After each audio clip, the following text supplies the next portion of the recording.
Hello, hello,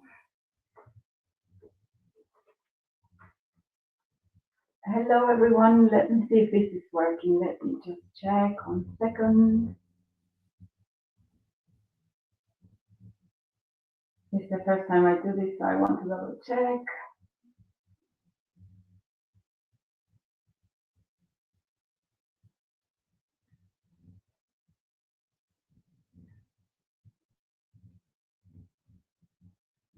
Oh, hello. Ooh, hi. Is everyone? Can everyone see me? Hello. Oh, I'm gonna start anyway. Good afternoon, everyone, and welcome to the weekly Reframe. I created this space for you and me to grow and share my approach. I came up with this format that I think is going to work. And thank you so much for being here and trusting myself.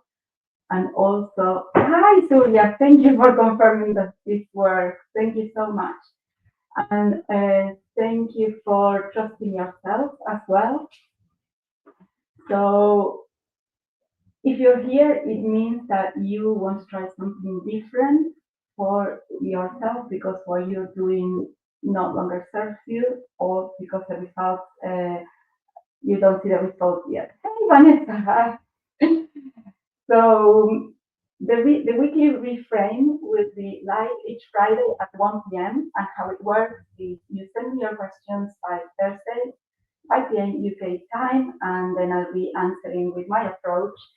Um, to give you a different view or perspective to challenges that cannot be resolving with your current approach. So I'm going to be reading a little bit because I haven't rehearsed this. I did prepare, but I didn't rehearse. And I prefer to read my notes. It's the first time I do it, so being honest, I prefer to read my notes and make sure I give you everything that I prepare because last year I went onto a stage. It was a lightning talk. They were inviting me to lightning talk, and I went onto the stage knowing that I want to do public speaking for a living, and I put myself out there to start practicing. And I got a friend to record me, and then after I finished, I was very nervous. And after I finished, I sent the recording to another friend. Hi, Dustin. And so when my other friend watched the recording, and she sent me a message saying, because I said like this, I went, "Hi, I'm Clau, and I'm a partner for hire, and this is what I do." And my friend said to me, "What kind of partner?" Because it sounded a bit like Pretty Woman. And I was like, oh my God, I forgot to say such an important word. And, we laughed, and I laughed about this mistake now. And but anyway, this is the first time, as you know. We got, it's half an hour, so we got 25 minutes now. I received 4 questions yesterday here, and I'm getting a bit more comfortable already as I'm sitting, just, practicing and talking, and I can see people joining me. One thing that I wanted to share, that is something that we talk about, I can see a lot on LinkedIn, is imposter syndrome. And it's something that I've been reading a lot about. And this time that I'm doing this for the first time, and when I went into that podcast, my first podcast as a guest, I didn't experience imposter syndrome. I just wanted to give my approach to this because I feel like when you are centered and aligned in what you do, you might be nervous because you care about what you're doing.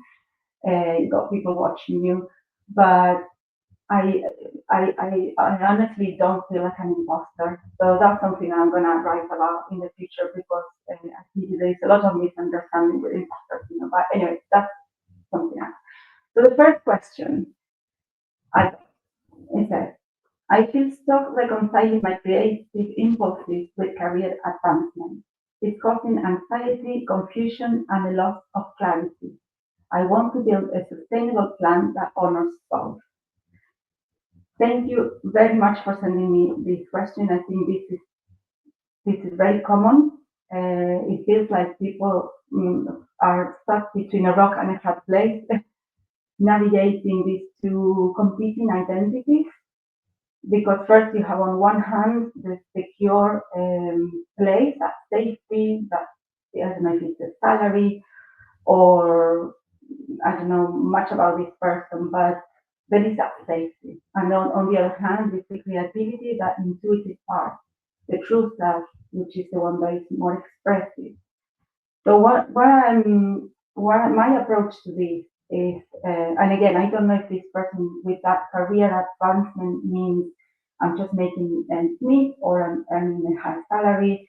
You know what comes with that as well is a lot of responsibility, and many times it leads to creating a life around the role that is pretty much super demanding, and you are like in the middle, you know, like which way to go. Um, so with regards to the confusion, anxiety, and lack of clarity, I think these are really key messengers. Uh, not things to get rid of or to numb, but really to see what they're trying to tell us. And I think what it is the person, that other career advancement, that I don't think is in alignment with the person's true higher self. So I think it's to be expected that this person is going to have these symptoms. So from there also probably this narrative that I have to do both equally well, and I don't know what proportion this person is doing each of them, but I can certainly see the pull between these two, and no wonder why they're feeling like this. So my questions are: do you feel like you're fitting into, or you're trying to fit into these systems, whether it's corporate or an identity around being or an entrepreneur? I don't know the situation, but my invitation is to go back to remember who you are. I think we really thrive in truth and alignment, and our creative expansion is inviting us, especially some people never tap into that creativity, but if you are, not because they don't have it in them, but because they covered it all up because they don't. It's really hard to see, because especially if we cover with certain ways to cope with the pain. If it's not the case and you are seeing your creativity come through, I think it's important to listen to yourself and understand why and what is important to you. What is the other this advancement that you're trying to progress? What does it look like? And if it's really you, if it's to make ends meet, the invitation is to go back to basics and say, okay, for me, the creativity is important. It's not just a hobby, which it sounds like you want to try and do it as part of your identity as well. Go back to basics and rethink your life. This might mean going backwards a little bit, maybe in compromising or compromising some earnings that you already have. But I think that alignment is going to help you to feel better. That the anxiety will probably disappear. All these messengers are going to disappear. So for you to kind of confirm if this is the path, you can first answer yourself what brings you joy, really, which I think is the creative one. In this case, it's pretty obvious. Redefine that career. What career? What is career advancement really? If for many people it's climbing the ladder, but I know for that's like that's the tricky bit because it's not. Like once you realize that how many people did go up the career ladder and then they have to let it all fall apart. In many cases, companies uh, may make you redundant and they really give you the possibility if you didn't do it for yourself. Um, so in this case, is that what I'm inviting you to try and see what's that career advancement that you need, and instead of a ladder, maybe you can build a bridge between the two. Yeah, but it's about compromising and staying in one, and you can do it gradually. Uh, because I understand change, drastic change is not possible. And I mean, sometimes it is like when you let go of a job, you have no choice. But if you have the chance to move gradually from one to the other, I think it would be a good opportunity for you to be more in alignment. Then something else I want to say about this question before we move on to the next one. Doing things alone is usually harder. So I would invite you to create paths with other people, find creative paths with other people that are in the same situation, because it could be very lonely to do it alone. Uh, and also to reframe this tension. Many times we fight against the symptoms. Anxiety is normally something we want to get rid of, and also it makes us think that there's something wrong with us because we are experiencing these uncomfortable symptoms. So I would just reframe it as a transition into your own new identity. And the ultimate invitation is to let go of what's keeping you small and choose intentional design over the default living that most of us uh, fall into. So thank you very much for this question. I hope it was useful. You can let me know in the messages, but I want to keep all this anonymous. And yeah, thank you so much.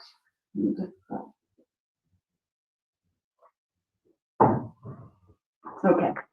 How's everyone doing? I think you can send some reactions. I don't know if I will be able to see through the streaming, but I'll watch the recording later, and I will check. You can send reactions and leave comments in the live as well.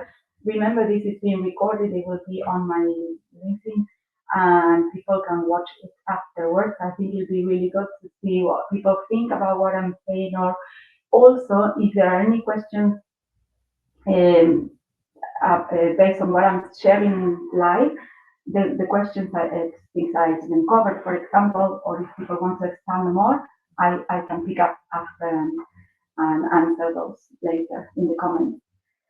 Okay, the second question. I have been learning a second language for a few years, and feel I still feel very challenged by understanding when native speakers speak. Sometimes I get disillusioned and try to look for new practical ways of improving my listening and understanding. It is challenging to ask interlocutors to speak slowly because it is unnatural for them. I would like to have slower and more repetitive conversation, but that is boring for other people. I love this one as well because it seems quite easy, but there is a lot to unpack. So thank you so much for sharing and also for being vulnerable and saying how this makes you feel. So why, my first question is, why is learning a language important to you? And bear in mind, I don't know background, only this question, so many things I'm going to say more in general, so the person grabs the answer from what I'm sharing. So also I think it's so important to pay attention to the language we use. In the language, there was some bits of language I picked up. Sometimes I get disillusioned. For me, the emotional deeper layer of disillusion is the person is disappointed, because I googled the definition. Disappointed in someone or something that one discovers to be less good than one had believed. So I think that word carries a lot more than meets the eye, because it makes me feel that the person feels that because it's not getting this, they are not getting this outcome, then they are probably feeling less, that they are less than other people expect. I would like to ask a question to this person. Where in childhood were you ever made to feel that your natural self wasn't enough, or younger years? This is a narrative of inadequacy that we most of us carry until adulthood, and we perpetuate this narrative. It's important for us to identify where this comes from. So when we identify, that is an old narrative and it keeps repeating, then that's challenging that this is it's like magic sometimes. That's when it disappears. No, this when we can say it's not true. So a bit of something else I want to say apart in my approach, apart from psychology, neuroscience, I do lean to the spiritual part of things. Doesn't mean religion and whatever it means for different people. A higher self, the universe, God. We are all born whole and curious, unique, joyful. It's the layers of conditioning that we put as we grow older that keep us stuck in these loops. So many times we grow up thinking that we need to prove ourselves, that we are not enough. And this pressure in this particular case, so this affects us all of us in our life. So in this particular case, I think this pressure is really hijacking the learning experience. So what makes listening difficult for this learner? I don't think it's the speed, but it's not the speed at which others are talking to him, but it's the expectation to perform. It's that gap between the effort that he's putting. Well, I say sorry if I go between he and she, it's because I don't know the name of the person, but is between the effort the person is putting into learning this language and the outcome that is triggering the disappointment. Because this person's been doing it for a long time. I think the narrative, this probably self-narrative of I should be better by now, or maybe I'm not good at this. That is getting in the way of him enjoying speaking to other and practicing his second language. So that interferes the whole listening experience. Listening gets harder, then it gets more frustration, and I would like to ask this person if this is affecting his life, not consciously this language, if something else is going on in their life. If there is, because we are whole, we are a whole, like we are not separate parts, we're not like mind, the body is separate, we are a holistic system. It's important to see what else is going on in the person's life. Because the previous question was mentioning anxiety and confusion, and it's one of the symptoms that most of us experience one way or another at different levels. I want to ask this person if this person is experiencing some sort of anxiety as well, to try and understand what it could be due. So why I say about this the anxiety in this case, because if you're going through anxiety, learning becomes more difficult as well. This is cognitive function, and if we have anxiety, we don't do it well. Depends as well on the person's age. As we age, we lose the cognitive capacity. So we are an audition as well, perhaps. So I don't have this information. I don't know how old the person is, but I also want to make them aware that maybe they're putting too much pressure on themselves. So with regards to language, if the person is a native English speaker and they're trying to learn a second language, and I did the research in the stats for this because only about 38% of UK citizens speak another language, and only few are fluent. So if they are in this category, they are already in the minority. So that is a lot already. So what I'm trying to show with this is I think the pressure this person is putting on themselves, it's really costing the losing the joy of the experience. If it's a hobby, it should feel like joy. If this person is learning for work, then maybe there's other things to look into. If the person is learning the second language and is not living in where they speak the second language, it's going to be more difficult. So I learned languages all my life, and the moment I know for a fact that when you live and immerse yourself in the language that you're learning, this is when it takes off. This is when you really improve.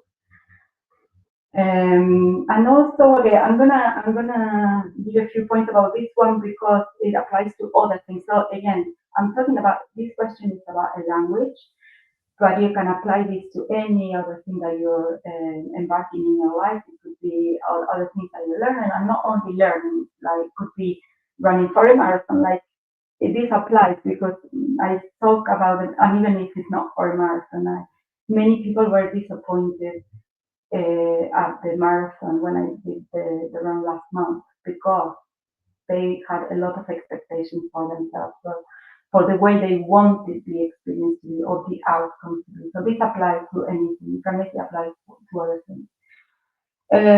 So the last part I want to mention about this one is that self-criticism activates a threat response, makes the cortisol go high, and obviously that makes learning go down.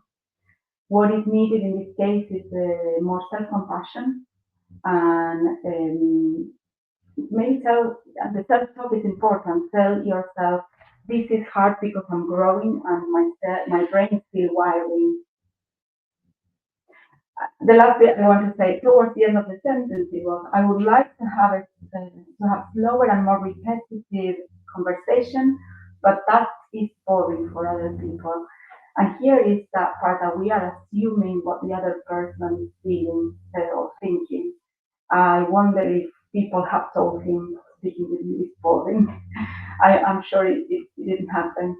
So this is again a narrative in our head, and I think if the person could really be okay that with the fact that he is doing something amazing, and that the other people will probably let them know when, if they don't like the conversation is going. Okay, that's the second one. Let me see. I think we might not have time for the fourth.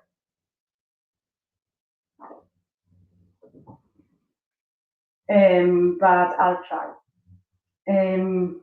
This one I think is quite common as well. I'm looking for a job for a very long time. My savings are drastically decreased, and I face the risk of losing my flat if I don't succeed very soon. I'm trying to manage, but sometimes it's really hard due to financial pressure and uncertainty. It's very hard not to feel scared as the stakes are high and the consequences are brutal. I'm afraid of running out of time. I know this is outside of my power, however, I wish I would have control and could manifest a job ASAP. I tried and I am actively trying a lot of things, working hard on my mindset and finding a job, networking, learning, etc. Thank you very much for your share. It's a very vulnerable share as well. A lot of difficult feelings I can sense are coming through, and it seems like a very challenging situation. So it is true that if you're in this situation, I totally acknowledge why you might be feeling scared. Financial pressure and uncertainty activate our brain survival mode, and I did recently do a mental health first aider course, and they were saying that being unemployed is a major cause of stress. So it's no wonder you feel the pressure. So first thing I want to say, these emotions aren't a failure in your part; they are a natural human emotions. So I hope that at least at the beginning makes you feel a bit better. That and also if that It's a very common thing many people are going through. So then, another part I want to say about this is, you're right that some things are outside of your control, like you're doing everything you can, but then you don't control the outcome. I think sometimes when we put too much pressure on ourselves for things to go a certain way, that creates more tension in the nervous system, creating more anxiety, and that gets in the way again because we can't think clearly about the next step. So I'm gonna say this in a different order than I wrote it here. First, I want you to ask yourself if the jobs you're going for are aligned with the the jobs that you really loved with, or if the jobs that you were doing before. You're looking for a job for a very long time, so I don't know if it's the case you've been made redundant or you quit your job and now you're stuck in this place with no job. So first check what kind of jobs you're going for.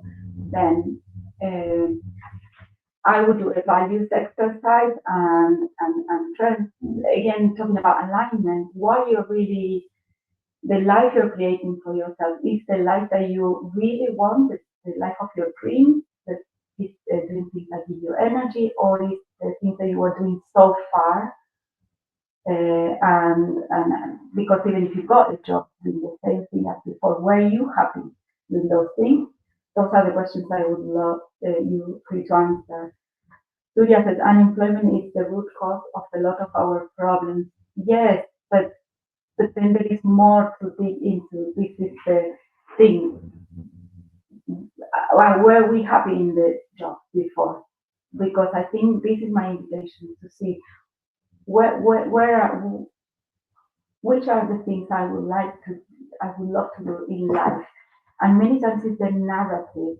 Yeah. So no, my dream is to be, I don't know, a painter, but like an artist, but that doesn't pay well. Who's gonna, or even, I don't know, a writer, but who's gonna hire me? I don't have experience. All these narratives prevent us from really going for the things that we love doing. So we can start recognizing what are those things, especially I know it's not ideal to be without a job, but especially since you are without a job and you're putting all this energy trying to find the next job, maybe it's a good opportunity to slow down a bit since you have savings. I know they're running low. It's an opportunity to see, like redirect more intentionally. So this is something I want to say as well. Do you have a vision for your life? When you have a vision, you plant an intention, plant that seed. So that's another thing you can do. And then our brain in the neuroscience, neuroplasticity, we start using our brains in our favor. We start like scanning for opportunities. There is a part of the brain that scans for opportunities when we know what we want. And sometimes we're like, okay, waiting for anything, waiting for someone to say, waiting for so that is not really helping us move towards a clear path aligned with ourselves. And I know I'm going to run out of time very quickly, but let me say one more thing. You said, I wish I would have control. Well, we don't have control. So maybe it's about reconciling this part, trusting the process, surrendering to the fact that we are safe, protected. Somehow you have to really believe that you are not going to die. That you're gonna. I know it's good. I know we're running out of time for a specific topic, but we can expand this one. If you know, you can be and then with that release of the pressure, you'll be able to maybe help create or find these other opportunities that are more aligned to yourself. My last one, the language also, brutal consequences if I don't succeed very soon. See how it's tricky because is it really? I'm trying to judge your situation because I don't even know it, but I want for you to ask yourself, if you lose your flat, really, really what happened? Does it mean that you're gonna have to live on the street? or it's not ideal to lose the flat, if it's rented, bought, I don't know if it's a mortgage. But really, what's the worst that can happen? Sometimes it means that we have to downsize, and why is that not an option? Oh, because maybe sometimes it's because of status, and I know some people that would never dream of downsizing because they already have certain lifestyle that they cling on to. The invitation is to ask, is this lifestyle serving me? And yes, the language brutal really. So maybe just reflect on the question again and try and see from a very calm place, see how much of that is really truth in that